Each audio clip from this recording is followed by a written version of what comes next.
أعوذ بالله من الشيطان الرجيم بسم الله الرحمن الرحيم قال الله تعالى في كتابه الكريم سورة العمران مدنية بسم الله الرحمن الرحيم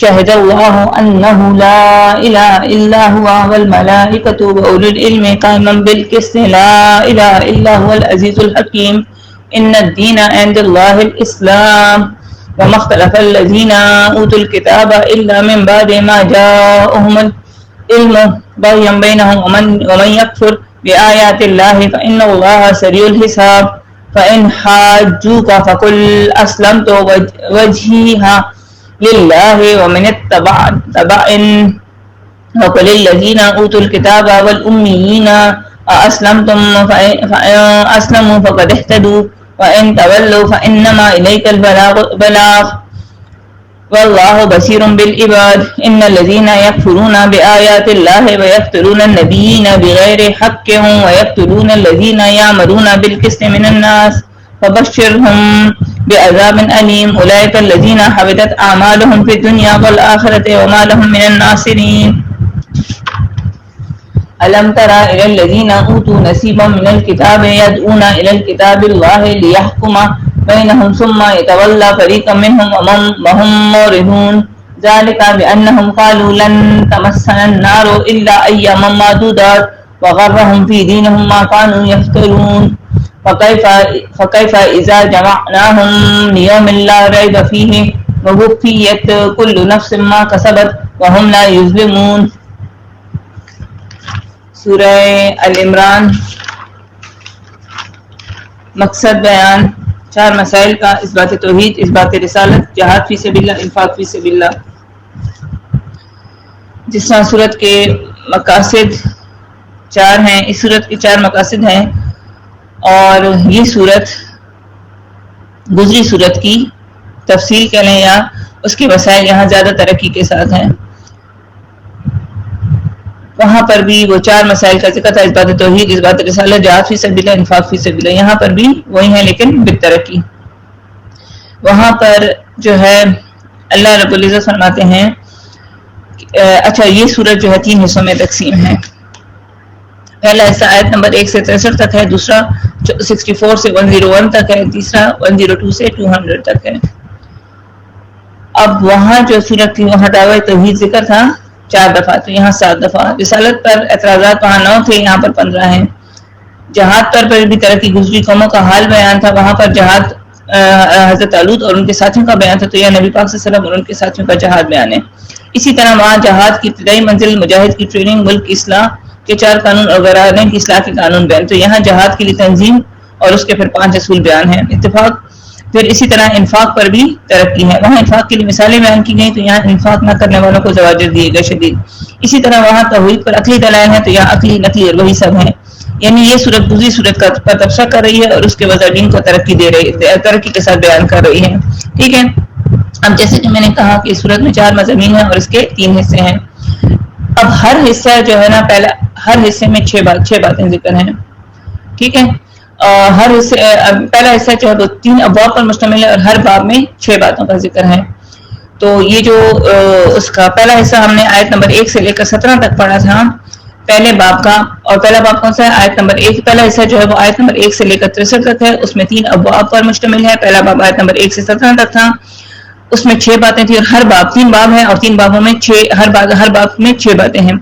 پہلا جو باب تھا آیت نمبر 1 سے 17 تک، اس میں 6 باتیں جو ذکر تھیں. تو پہلی بات اس میں تھی دعوی توحید بالادلۃ الثلاثہ، دوسری بات تخویف تھی، تیسری بات نصارہ کے پہلے شبہ کا رد بطور تسلیم کے، اور چوتھی بات اس میں ذکر تھی تعلیم العبادت بالشبہات. ٹھیک ہے. پھر 5ویں بات ذکر تھی مال اور اولاد اللہ کے عذاب سے نہیں بچا سکتے. 6ٹھی بات رزق میں دنیا اور ترغیب الآخرہ تھا. آج ہم نے جو آیات تلاوت کی ہیں وہ آیت نمبر 18 سے 18 سے لے کر 25 تک ہیں اور اس میں یہ دوسرا باب ہے پہلے حصے کا. اور اس باب میں بھی 6 باتیں ذکر ہیں. پہلی بات جو ہے وہ آیت نمبر 18 میں ہے، یہ دعوی توحید اور عقلی اور نقلی دلائل کا ذکر ہے اور پھر دلائل کا ثمرہ اس میں ذکر ہے. دوسری بات آیت نمبر 19 میں ہے، جواب ہے یہود کے رسانیوں کے اس شبے کا کہ ہمارا دین کامل ہے. یہ 10 من البغات ہیں. ٹھیک ہے. کامل دین اسلام ہے، نہ نصرانی نہ یہودی. اسی طرح تیسری بات آیت نمبر 20 میں ذکر ہے دوسرے باب کی صداقت نبی. چوتھی بات دوسرے باب کی آیت نمبر 21 میں ہے خباثت اہل کتاب کی. اور پانچویں بات آیت نمبر 23 میں ہے آراز کرتے ہیں اللہ کی کتاب سے. ٹھیک ہے, یہ اللہ کی کتاب سے. اور چھٹی بات جو ہے وہ تخفیف اخروی وہ آیت نمبر 25 میں. یہ تھا خلاصہ آج کی ان آیات کا, آج کے سبق کا. اب اس کی تفصیل کرتے ہیں اور آپ کو یہ 6 باتیں جو دوسرے باب کی ہیں وہ بھی تفصیلاً انشاءاللہ سمجھ آ جائیں گی.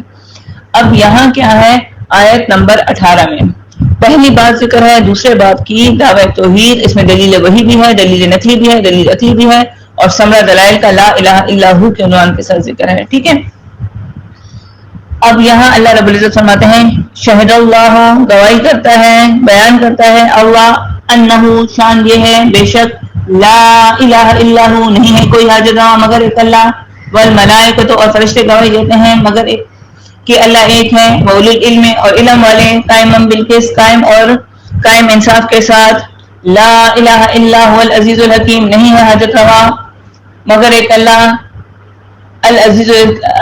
عزیز الحکیم, اور ایسی ذات ہے حکمت والی, عزیز ذات ہے, حکمت والی ذات ہے. یہاں دیکھیں ثمرہ دلائل کا قسم عزیز الحکیم ذات. ٹھیک ہے, اور دلائل عقلی اللہ رب العزت اللہ تعالیٰ نے یہ جو دنیا بنائی ہے, ٹھیک ہے, اس میں دلیل وحی بھی ہے, اس میں دلیل نقلی بھی ہے, دلیل عقلی بھی ہے. ٹھیک ہے, اللہ رب العزت فرماتے ہیں کہ بھائی یہ جو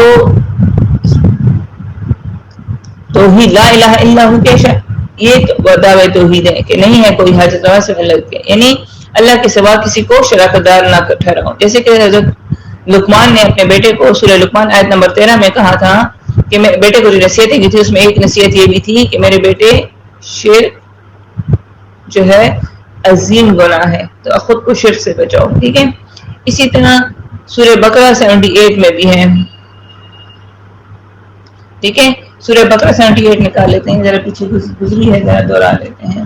ٹھیک ہے, اللہ رب العزت فرماتے ہیں کہ دیکھو تو اللہ کے ساتھ شراکت داری اللہ کو پسند نہیں ہے. ٹھیک ہے, اللہ واحد ہے, جیسے اللہ اپنی ذات میں ایک ہے ویسے اللہ رب العزت اپنی صفات میں بھی ایک ہے.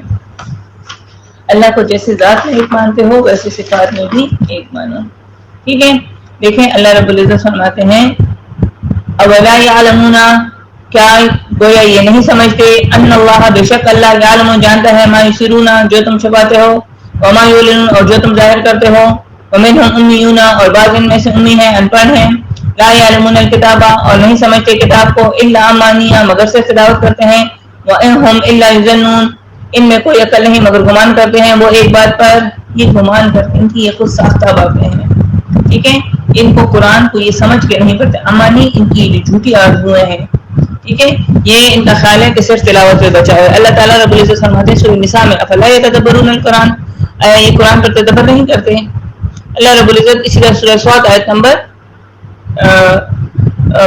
23 آیت نمبر 29 ہے. اللہ رب العزت فرماتے ہیں یہ کتاب میں نے اس کو نازل کیا ہے, یہ تدبر کی کتاب ہے, اور اس پہ عقل والے اولو الالباب اس سے نصیحت لیتے ہیں. ٹھیک ہے نا, یہ تدبر کی کتاب ہے. ٹھیک ہے, تو یہ جو ہے نا خالی یہ نصیحت لینے کی کتاب ہے, حکمت سے بھری کتاب ہے, اور اس کی حکمتیں ان پر کھلتی ہیں کہ جو اس کو اپنا اوڑنا بچھوائیں. دیکھیں شاہدہ معنی بیان گواہی کا ہے. اللہ بیان کرتا ہے کہ شان یہ ہے کہ کوئی نہیں ہے حضرت سوائے اللہ کے. ملائکہ بھی, علماء بھی ایسی حالت میں کہ یہ بیان انصاف پر ہو, وہ بیان انصاف کا بیان کرتے ہیں کہ اللہ کے جیسے اللہ ذات میں ایک ہے صفات میں بھی ایک ہے. ٹھیک ہے نا, یہ حکمت والی ذات ہے, غالب ذات ہے, عزیز ذات ہے, غالب ذات ہے. ٹھیک ہے, غالب ذات ہے, حکمت ذات ہے, غلبہ صرف اللہ کا ہے, اللہ کے سوا کسی اور کا نہیں. دیکھیں لا الہ الا ہو دلیل عقلی ہے, ملائکہ دلیل وحی ہے, علم والے دلیل نقلی ہے. صاحب علم سینہ بسینہ پہنچتا ہے نا, تو یہ دلیل نقلی ہے. ٹھیک ہے, شرک جو ہے وہ ظلم عظیم ہے. سورہ لقمان آیت نمبر 13 میں نے آپ سے کہا کہ حضرت لقمان نے جو اپنے بیٹوں کو نصیحت کی تھی, اپنے بیٹے کو نصیحت کی تھی, اس میں سے ایک نصیحت یہ تھی کہ بھائی اللہ کا حق اللہ کو دو، مخلوق کا حق مخلوق کو، ایسا نہ ہو کہ ایک کا حق دوسرے کو دے دو، ٹھیک ہے نا، مخلوق اور رب کو ایک نہ کرو، دونوں کے درمیان فرق کرو، ٹھیک ہے۔ قرآن و توحید والوں کو اللہ رب العزت فرماتے ہیں کہ یہ ان کو شرف حاصل ہے، اللہ رب العزت فرماتے ہیں یہ میرے دوست ہیں، اللہ ان کی گواہی دے رہے صاحب علم کو، دیکھیں صاحب علم کو اللہ رب العزت ایک درجہ دیتے ہیں، ٹھیک ہے، کہ علم والوں کو یہ اللہ تعالیٰ نے عزتیں دی ہیں نا، اور علم کون سا ہے؟ علم قرآن کا ہے۔ نبی پاک صلی اللہ علیہ وسلم کے دور میں یہ جہاں قرآن جس چیز کا ذکر ہو رہا ہے وہ علم کیا ہے؟ قرآن، اور قرآن کا علم جب تک آپ سیکھتے سمجھتے نہیں ہیں یہ آپ کو فائدہ نہیں دیتا، ٹھیک ہے۔ یہاں شہادت کے معنی گواہی ہیں، ٹھیک ہے نا، اس شہادت کا ایک معنی موجودگی بھی ہے، سورہ بقرہ 185 میں ہے، شہادت کا معنی سورہ نساء آیت نمبر 166 میں بیان بھی ہے، اسی طرح سورہ یوسف 26 میں بیان ہے شہادت کا مطلب، سورہ نور میں آیت نمبر 6 میں قسم ہے شہادت کا معنی، اسی طرح سورہ زخرف میں دیکھنا ہے شہادت کا معنی، اسی طرح سورہ ال عمران آیت نمبر 70 میں شہادت کا معنی علم ہے، ٹھیک ہے۔ دیکھیں اللہ رب العزت فرماتے ہیں پھر آیت نمبر 19 میں، اب یہاں دوسری بات ہے، نصارہ کے دوسرے شبہ کا رد ہے، وہ جو سوال کرتے ہیں کہ ہمارا دین کامل ہے، اس کا جواب ہے کہ کامل دین دین اسلام ہے، اور جواب اس کا یہ ہے کہ یہ 10 من البغات ہے، یہ پہلے شبہ، دیکھیں اللہ رب العزت، اور یہ ابن کا بھی اس میں جواب ہے، وہ جو پہلا شبہ تھا اس کا دوسرا جواب بھی اس آیات میں ہے، ٹھیک ہے۔ اللہ نے اول تو ابن کہا نہیں، اگر ابن کہا بھی ہے تو اس کے دو معنی ہیں جو ہم پیچھے پڑھ چکے ہیں، ایک بیٹے کو بھی کہتے ہیں اور ایک اپنے محبوب کو بھی کہتے ہیں، تو یہ جو مرادہ معنی نہیں لیتے یہ غیر مرادہ معنی لیتے ہیں کیونکہ ان کے دلوں میں غلاظت ہے۔ اب یہاں اسی پہلے شبے کا دوسرا جواب بھی ہے، ٹھیک ہے، تو اللہ رب، اب چلے میں نے یہ آیت پڑھ لیتے ہیں پھر اس کے، ان الدین عند اللہ الاسلام، یقیناً کامل دین اللہ کے ہاں اللہ کے نزدیک اسلام ہے، وما اختلف الذین، اور اختلاف نہیں کیا تھا اوت الکتاب، ان لوگوں نے جن کو دی گئی تھی کتاب، الا من بعد، مگر بعد اس کے، ما جاءہم العلم، آئی تھی ان کو کتاب، بغیا بینہم، یا با علم، ضد و عناد کی وجہ سے، آپس میں جو ان کا ضد و عناد تھا حق پرست کے ساتھ، ٹھیک ہے، یعنی دیکھیں یہاں علم و بغی بینہم صرف ضد عناد کی وجہ سے، تمہارے عالم عیسیٰ علیہ السلام کو ابن اللہ کہتے ہیں، اصل میں ان کو معلوم ہے کہ وہ ابن اللہ نہیں، سمجھ آ گئی؟ ومن یکفر بآیات اللہ، اور جس کسی نے انکار کیا اللہ تعالیٰ کی آیات سے، فإن اللہ، یقیناً اللہ سریع الحساب، بہت جلد حساب لینے والا ہے، لیکن سورہ بقرہ آیت نمبر 37 میں بھی ہے، والذین کفروا وکذبوا بآیات اللہ، وہ لوگ کہ جنہوں نے انکار کیا اور جھٹلایا اللہ تعالیٰ کی آیات کو، یہ وہی لوگ ان لوگوں کا ذکر ہے، ٹھیک ہے، حق سامنے ہے مگر یہ جھٹلاتے ہیں ضد عناد کی وجہ سے، سمجھ آ گئی؟ تو کامل دین کون سا ہے یہاں پر، اس کا جواب مل گیا، کامل دین دین اسلام ہے، نہ نصارہ کا نہ یہودیوں کا، ٹھیک ہے۔ عیسیٰ کو جو ابن اللہ کہتے ہیں اس کا بھی جواب یہاں پر مل گیا، علم بغیم بینہم، کہ صرف ضد عناد کی وجہ سے تمہارے عالم کہتا ہے، ٹھیک ہے، کہ وہ ابن اللہ ہے، ورنہ تو خوب جانتے ہیں اس بات کو کہ عیسیٰ علیہ السلام کا تو شجر نسب معلوم ہے نا، آگے یہ جواب بھی ملے گا، ٹھیک ہے، ان کا نسب معلوم ہے تو کیسے وہ ابن اللہ ہو گئے، ماں معلوم ہے، نانی معلوم ہے، نانا معلوم ہے، ماما معلوم ہے، ٹھیک ہے۔ اسی طرح پھر آیت نمبر 20 میں ہے صداقت نبی پاک صلی اللہ علیہ وسلم کی، اللہ رب العزت فرماتے ہیں یہاں، اور یہ تیسری بات بھی ہے، پہلی بات آیت نمبر 18 میں تھی دوسرے باب کی، دوسری بات آیت نمبر 19 میں، اور اب تیسری بات صداقت النبی دوسرے باب کی آیت نمبر 20 میں، اللہ رب العزت فرماتے ہیں حاجو کا، پس اگر جھگڑا کریں تمہارے ساتھ، فقل، تو کہہ دیں اسلم تو وجہ للہ، تو کہہ دیں کہ میں نے سر رکھ دیا صرف اللہ کے لیے، میں نے اپنا رخ، اپنا دیکھیں چہرہ، وجہ للہ لفظ معنی تو اس کا چہرہ اللہ کی طرف، تو اپنا رخ، میں نے اپنا قبلہ و کعبہ، اپنا جو کہتے ہیں نا قبلہ و کعبہ ٹھیک کرنا، اپنا رب کی طرف رجوع کرنا. تو میں نے تو کہہ دے کہ میں نے سر رکھ دیا اپنے اللہ کے لیے ومن اتبعن، اور جس نے میری تابعداری کی یا وہ جس نے میری پیروی کی. وقل، اور کہہ دیجئے للذین اوتوا الکتاب، اور کہہ دیجئے ان لوگوں سے جن کو دی گئی تھی کتاب، والامیین، اور امیوں سے، اسلمتم، کیا تم بھی فرمانبرداری کرتے ہو؟ فإن اسلموا، پس جس نے فرمانبرداری کی فقد اہتدوا، تحقیق یہ لوگ ہی ہدایت پائیں گے، یہی لوگ ہدایت پر ہیں. وإن تولوا، اور وہ جو پھر گئے قرآن سے، فإنما إلیک البلاغ، یقیناً تمہارے لیے یہ کام ہے پہنچا دینا اے پیغمبر. واللہ بصیر بالعباد، اور اللہ دیکھنے والا ہے اپنے بندوں کو. اب دیکھیں نبی پاک صلی اللہ علیہ وسلم کی صداقت، نبی پاک صلی اللہ علیہ وسلم کی ڈیوٹی ذکر ہے، جو پیچھے جو انشاءاللہ آگے، مطلب ہم اتنے درس چل رہے ہوتے ہیں کہ میں گڑبڑ ہو جاتی ہے. آبدہ کا درس جو ہے وہ اس میں ہے، آبدہ والی کلاس سورہ ماشاءاللہ سورہ یونس میں، تو میں نے کہا کہ پیچھے ہم پڑھ چکے ہیں. سورہ مائدہ میں اللہ رب العزت فرماتے ہیں نا نبی پاک صلی اللہ علیہ وسلم کو کہ اے پیغمبر پہنچا دیجئے جو آپ پر وحی کیا گیا. نکال لیتے ہیں سورہ مائدہ آیت نمبر 67. ٹھیک ہے،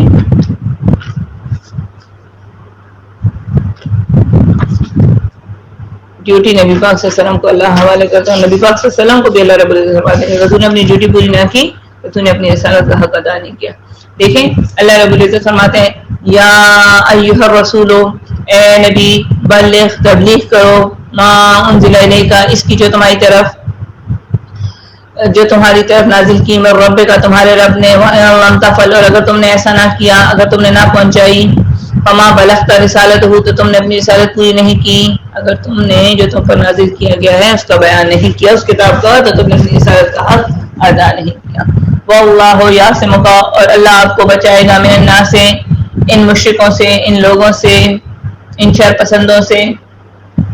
ان اللہ، بے شک اللہ، لا یہدی القوم الکافرین، بے شک اللہ کامیابی نہیں دیتا منکرین قرآن کو، بے شک اللہ ہدایت نہیں دیتا منہ موڑنے والے قرآن سے، ان لوگوں کو جو قرآن سے منہ موڑتے ہیں. ٹھیک ہے، تو دیکھیں اللہ رب العزت فرماتے ہیں نبی پاک صلی اللہ علیہ وسلم کو بھی. اور دیکھیں سورہ ابراہیم کی بھی آخری آیات ہے، پارہ 17 ہے، پارہ 17 ہے کہ پارہ 14 ہے، سوری پارہ 14 ہے. سورہ ابراہیم اللہ رب العزت بتاتے ہیں ڈیوٹی کہ بھائی تمہاری ڈیوٹی کیا ہے، تمہیں کرنا کیا ہے. اللہ رب العزت فرماتے ہیں ھذا بلاغ للناس، یہ قرآن تبلیغ کے لیے ہے لوگوں کی، ولینذروا، اور ڈرائیے اس سے بھی، اس سے، ولیعلموا، اور جانے اور سمجھ جائیں اس سے، اور انما، بے شک، ہوا الہ واحد، بے شک الہ ایک ہے، حاجت روا صرف ایک ہے، اللہ صرف ایک ہے، بگڑی بنانے والا صرف ایک ہے، حاجت روا مشکل کشا داتا دستگیر صرف ایک ہے. بلی یذکر اولو الالباب، اور نصیحت لیتے ہیں اس سے عقل والے، اور نصیحت ہے اور نصیحت لے لیں عقل والے اس سے. ٹھیک ہے نا، یہ قرآن کیا ہے، تبلیغ کے لیے ہے. کس کے لیے؟ لوگوں کی. کس اور مقصد اس کا کیا ہے کہ اس سے ڈرائے جائیں. لیکن جب تک انسان میں ڈر نہیں ہوتا حساب کتاب کا، تو کیا وہ ایمانداری کرتے ہیں؟ دنیا کے لین دین میں ہی ہو، جب آپ کو یہ ہو کہ آپ سے اس چیز کی پوچھ ہوگی، حساب کتاب لیا جائے گا، چاہے وہ ماں باپ کو دینا ہو، اپنے باس کو دینا ہو، آپ سے آپ کی ڈیوٹیوں کی پوچھ ہوگی تو تبھی نا. ٹھیک ہے، تو ڈرائیں اس سے. ٹھیک ہے، ولیعلموا، اور سمجھ جائیں کہ انما، بے شک، ہوا الہ واحد، اور ان کو اس چیز کی سمجھ بھی آئے کہ اللہ کے سوا کوئی حاجت روا نہیں. اور نصیحت لے لیں اس سے اولی الالباب، اور اس میں نصیحت کس کے لیے ہے؟ عقل والے. اس سے نصیحت لیتے ہی عقل والے ہیں. یہ کتاب معمولی کتاب نہیں ہے اور نہ معمولی لوگوں کے لیے ہے. ٹھیک ہے نا، اللہ نے تو چن لیا، عزت مند کر لیا، قرآن کو بٹھا لیا. لیکن اگر آپ سے کوئی لڑتا ہے نا، کوئی اور بھی حاجت روا ہے، تو اعلان کرو کہ میرا حاجت روا صرف اور صرف ایک اللہ ہے. بلاغ پر وقف ہے اس لیے کہ یہاں کلام بڑا ہے. بلاغ سے مراد تم پر بیان کرنا فرض ہے، اے عالم. ٹھیک ہے، اب آپ دیکھیں اللہ رب العزت فرماتے ہیں کہہ دیجئے. ٹھیک ہے، اللہ رب العزت فرماتے ہیں وَإِن تَوَلُّوا فَإِنَّمَا إِلَيْكَ الْبَلَاغُ، اور وہ جو پھر گئے اس قرآن سے یقیناً تمہارے لیے ہے کام کہ پہنچا دینا. اے پیغمبر تمہارا یہ کام ہے, تمہاری یہ ڈیوٹی ہے, تمہارا یہ فرض ہے. اے عالم تمہاری یہ دیکھیں خطاب خاص نبی پاک صلی اللہ علیہ وسلم کو, خطاب عام ہر مبلغ کو ہے. ہر مبلغ دیکھیں علماء اپنی وراثت میں زمین اور جائیداد نہیں چھوڑ کے جاتے. یہ قرآن پیغمبروں کی وہ میراث جو ہے قرآن ہے, اور پیغمبروں کے وارث جو ہیں وہ اب صاحب علم ہے. پیغمبری کا سلسلہ تو ختم ہو چکا, نبوت کا سلسلہ تو ختم ہو چکا, تو لہذا نبی پاک صلی اللہ علیہ وسلم کے وارثین قرآن والے ہیں جو قرآن کو سیکھتے ہیں, سمجھتے ہیں اور اس کو بیان کرتے ہیں. ٹھیک ہے, تو اب آیت نمبر 21 میں چوتھی بات ہے خباثت اہل کتاب کی ذکر ہے, اور یہ اس باب کی چوتھی بات ہے. دوسرا باب ہے آیت نمبر 18 سے 25 تک, اور اس کی چوتھی بات آیت نمبر 21 میں ہے خباثت اہل کتاب کی. اور وہ کیا ہے؟ ان الذین یکفرون, اور وہ لوگ جنہوں نے انکار کیا یا وہ لوگ جنہوں نے چھپایا بآیات اللہ, اللہ کی آیات کو. ٹھیک ہے, اللہ کی آیات سے انکار کرنا کیا ہے؟ معلوم ہے کہ حق کیا ہے لیکن اس کا بیان نہیں کرتے, انکار کرتے ہیں, اس کو چھپاتے ہیں. وَيَقْتُلُونَ النَّبِيِّينَ, اور قتل کرتے تھے انبیاء کو بغیر حق, بغیر کسی وجہ کے. وَيَقْتُلُونَ, اور قتل کرتے تھے الَّذِينَ يَأْمُرُونَ بِالْقِسْطِ مِنَ النَّاسِ, اور وہ لوگ جس نے حکم دیا حق کی باتوں کا ان لوگوں کے لیے جو حکم کرتے تھے انصاف کا. وَبَشِّرْهُم, بس بشارت ہے بعذاب علیم, ان کے لیے دردناک عذاب کی. بآیت اللہ یعنی اللہ تعالیٰ کا جو ابھی لا الہ الا ہو کے مضمون سے انکار کرتے تھے, حق پرستوں کو قتل کرتے تھے, نبیوں کو قتل کرتے تھے. انہوں نے ایک ایک ٹائم میں 41 پیغمبر کو قتل کیے. یہ توحید کا مسئلہ نہیں مانتے تھے اہل کتاب, اور پیغمبروں کو حق پرستوں کو قتل کرتے تھے.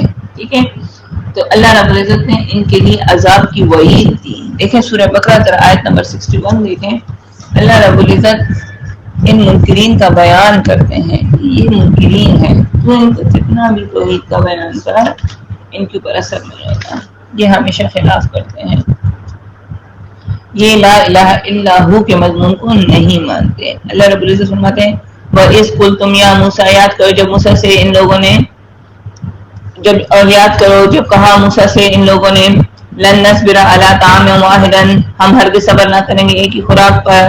فادع لنا ربک یخرج لنا مما, پس دعا مانگو ہمارے لیے اپنے رب سے کہ نکالے ہمارے لیے تنبت الارض, جو زمین میں اگتی ہے, من بقلھا وقثائھا, سبزیوں سے, کھکڑی سے, وفومھا, لہسن سے, وعدسھا, اور دالیں, وبصلھا, اور پیاز میں سے. قال اتستبدلون الذی, کہا موسیٰ نے آیا تم بدلے میں لیتے ہو ہوا ادنا, معمولی چیزیں, بالذی ہوا خیر, اس کے مقابلے میں جو بہتر ہے. تو اہبطوا مصر, چلے جاؤ مصر شہر کو. فإن لم ما سألتم, یقیناً تمہارے لیے وہاں سب کچھ ہوگا جو تم مانگتے ہو.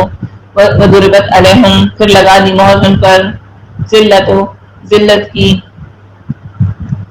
والمسکنۃ, اور مہر لگا دی غریبی کی. وباءوا بغضب من اللہ, اور پھر گھیرے گئے اللہ کے غضب میں. ذالک بانہم, جس کی وجہ یہ تھی, کانوا یکفرون, کہ یہ لوگ یہ مسلسل انکار کرتے تھے بآیات اللہ, اللہ تعالیٰ کی آیات کا. ویقتلون النبیین, اور قتل کرتے تھے انبیاء کو نہ حق, بغیر الحق, بغیر کسی شرعی جرم کے. ذالک بما عصوا, اور اس وجہ سے کہ تھے وہ اللہ کے نافرمان. عصوا کانوا یعتدون, اور یہ حد سے گزرنے والے تھے. یہ اللہ تعالیٰ کی حدود کو پاس کرنا ہے. دیکھیں آج جو کہتے ہیں نا کہ اسلام میں پردہ نہیں, پردے میں اسلام ہے, اسلام میں داڑھی نہیں, داڑھی میں اسلام میں داڑھی ہے, داڑھی میں اسلام نہیں. یہ اللہ تعالیٰ کی آیات سے انکاری ہے. یا یہ حرام حلال کو نہیں مانتے, یہ زنا کو, شرک کو, یتیم کو. دیکھیں نبی پاک سورہ نساء میں واضح, سورہ معون میں ہے کہ جو لوگ یتیم کو دھکے دیتے ہیں. سورہ نساء میں ہے کہ یتیم کے حقوق کے اوپر پورا اللہ رب العزت نے آیات نازل کی. یتیم کے اوپر ہاتھ رکھنا, تو کیا میں نے خود یہ وقت گزارا ہے جب میری والدہ فوت ہوئی تھی, حسد اور جیلسی تھی نا, بہت پڑھی لکھی خاتون تھی, بہت نیک تھیں, بہت اچھی تھیں, بہت دیندار تھیں, بہت ہر ہنر سے مالا مال تھی, علم کی خزانہ ان کے پاس سے, دین اور دنیا دونوں سے وہ واقف تھی, بہت پولائٹ تھی. اور میں اب یہ سمجھتی ہوں کہ ان کے مرنے کے بعد حسد اور کینے میں ان کے بہت اپنے بہت محبوب, بہت میٹھے رشتوں میں سے ہمیں کیسے پکارتے تھے, اسپیشلی مجھے, میں بڑی تھی, ماں موری. یہ کیوں؟ یہ وہی دیکھیں یتیم یسیر بچے کے ساتھ میں نے خود دیکھا اپنے والد صاحب کے مرنے کے بعد. حالانکہ تب تو میں بہت بڑی, مطلب تب تو آپ یقین شکر الحمدللہ انڈیپینڈنٹ, آپ اپنے کسی کے محتاج نہیں. اس وقت جب والدہ فوت ہوئی تھی تب تو ہم سارے ایک طرح سے ڈیپینڈ کرتے تھے سارے رشتوں پر. لیکن میں نے حسد کینہ بغض لوگوں کا دیکھا، اور پھر ہم بہن بھائیوں کا جو وعدہ کے بعد اتفاق پیار محبت، اور پھر میرے والد کی فوتگی کے اوپر اپنوں ہی نہیں آ کے جس طریقے کے تماشے لگائے، تو وہ سب کچھ جو ہے نا آپ کو قرآن کی روشنی میں پتہ چل جاتا ہے کہ یہ سب حسد اور کینہ اور بغض ہے۔ تو اللہ رب العزت دیکھیں اس کو قبول فرمائیں، ٹھیک ہے نا۔ تو اسی طرح پھر آیت نمبر ابھی 22 دیکھ لیتے ہیں۔ آیت نمبر 22 میں حق پرستوں کو قتل کرنے والے کون ہوں گے؟ اللہ رب العزت ان کا بیان کرتے ہیں، ٹھیک ہے۔ اللہ رب العزت فرماتے ہیں اولئک الذین حبطت اعمالهم، اور یہی وہ لوگ ہیں جن کے اعمال برباد ہیں، پھر دنیا میں، والآخرۃ اور آخرت میں، وما لهم من الناصرین، اور نہیں ہوگا ان کا کوئی امدادی، اللہ اور ان کا کوئی مددگار نہیں ہوگا۔ یہ جو لوگ خلاف کرتے ہیں نا، جو علماء کو قتل کرتے ہیں نا حق، ٹھیک ہے نا، تو پھر ان کا انجام کیا ہے؟ حبطت اعمالهم۔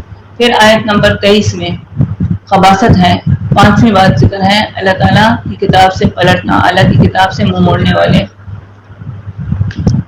ان کا بیان ہے۔ اللہ رب العزت فرماتے ہیں الم تر الی الذین اوتوا نصیبا من الکتاب ویدعون الی الکتاب، آیا آپ لوگ نہیں دیکھتے جن کو دیا گیا تھا کچھ حصہ کتاب میں سے، دعوت دی گئی تھی جب ان مولوی لوگوں کو اللہ کی کتاب کی، لیحکم بینہم، ثم کہ فیصلہ کریں آپس میں، ثم پھر یتولی فریق منہم، پھر منہ پھیر لیا ان میں سے ایک گروہ نے، وہم معرضون، اور تھے وہ اعراض کرنے والے ہمیشہ سے۔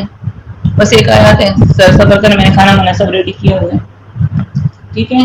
دیکھیں یہ اللہ تعالیٰ کی آراز کتاب سے منہ موڑتے تھے، جیسے کچھ حصہ مانتے تھے کچھ حصہ، جیسے آج کچھ لوگ ہیں نا نماز روزہ حج زکات تو کریں گے، لیکن ان کو بہت خوشی اللہ کے نبی صلی اللہ علیہ وسلم کی سنت کے مطابق کرو، غم اللہ کا جو حکم ہے اور اس کے نبی کی جو سنت ہے اس طرح کرو صلی اللہ علیہ وسلم، تو یہ پھر ان کو یہ منہ موڑ لیتے ہیں، ٹھیک ہے۔ تو یہ ان لوگوں کی، یہودیوں کا بھی یہی پلیتیاں تھیں، یہودیوں کی بھی یہ پلیتیاں تھیں، کہتے کچھ تھے کرتے کچھ تھے، یہ اپنی مرضی کے فیصلے کرتے تھے، اللہ کی کتاب کے مطابق فیصلے نہیں کرتے تھے۔ سورہ مائدہ میں ہے نا اللہ رب العزت فرماتے ہیں کہ 44، 45 اور 47 میں کہ جو اللہ کی کتاب کے مطابق فیصلے نہیں کرتا وہ کافر ہے، وہ فاسق ہے، وہ فاجر ہے، ٹھیک ہے۔ اللہ نے حق نہ کہی، میں نے اور آپ نے نہیں۔ دیکھو آپ کہتے ہیں کہ انبیاء حیات ہیں، تو میں کہتی ہوں کہ نہیں، اللہ کی کتاب پر لینا جائز ہے، میں کہتی ہوں نہیں۔ اللہ کی کتاب کو کچھ حصہ لیا، یعنی قرات اور تجوید تو یہ کرتے ہیں، اور لیکن اگر آپ ان کو کہو کہ آؤ سمجھو، کیونکہ سمجھنے سے زندگی بدلتی ہے، تلاوتوں سے زندگی نہیں بنتی بدلتی، تجویدوں سے زندگی نہیں بدلتی، ٹھیک ہے۔ وہ ایک قاعدہ اور اصول ہے، ٹھیک ہے نا۔ جیسے ایک اسکول میں داخل ہونے کے لیے جو تمہیں قاعدے قانون کو پاسداری کا اپنی کچی پڑھو گے تو آپ 10ویں تک جاؤ گے نا، آپ پی ایچ ڈی کرو گے، وہ ایک قاعدہ ہے، لیکن علوم کا جو خزانہ آپ کو سمجھ آئے گا وہ اس کو سمجھ کے پڑھنے کا، لیکن سمجھنے سے یہ منہ چراتے ہیں، ٹھیک ہے۔ دل سے اللہ کی کتاب ان کو بری لگتی ہے، یہ اللہ کی کتاب سے بے رخی کرتے ہیں اور خود کو جنت کا ٹھیکیدار کرتے ہیں، سمجھ آ گئی۔ اب آیت نمبر 24 میں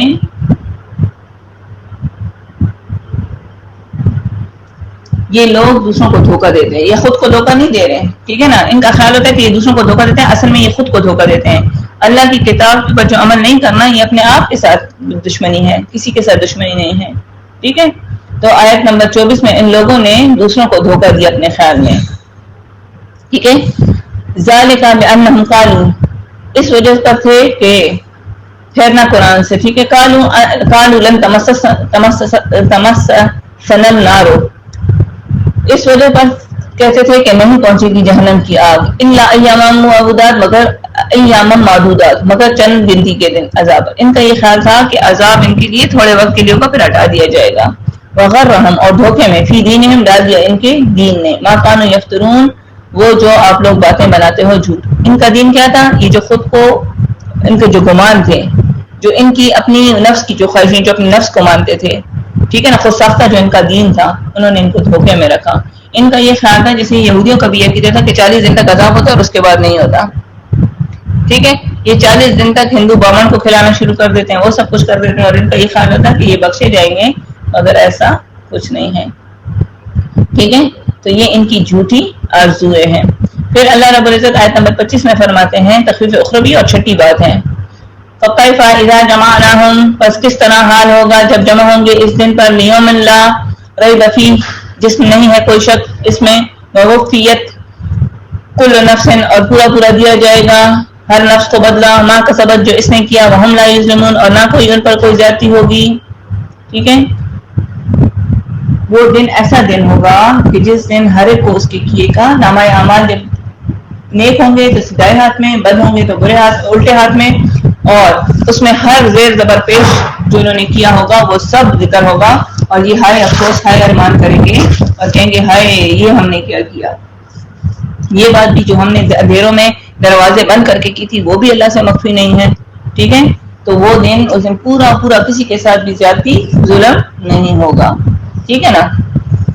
تو اللہ رب العزت دیکھیں اللہ رب العزت ہمارا یہ بیٹھنا قبول کرے. سورہ حشر کی آیت نمبر 18 میں بھی اللہ رب العزت نے روز محشر کی ہلاکی کا بھی ذکر کیا اور ساتھ میں یہ بیان کر دیا کہ بھائی پورا پورا بدلہ دیا جائے گا, کسی کے ساتھ بھی زیادتی نہیں ہوگی. آج کے جتنا کافی ہے. اللہ رب العزت سے قبول کرے. یا مقلب القلوب ثبت قلبی علی دینک اللهم صل علی سیدنا محمد وعلی آل سیدنا محمد وبارک وسلم واخر دعوانا الحمد للہ رب العالمین.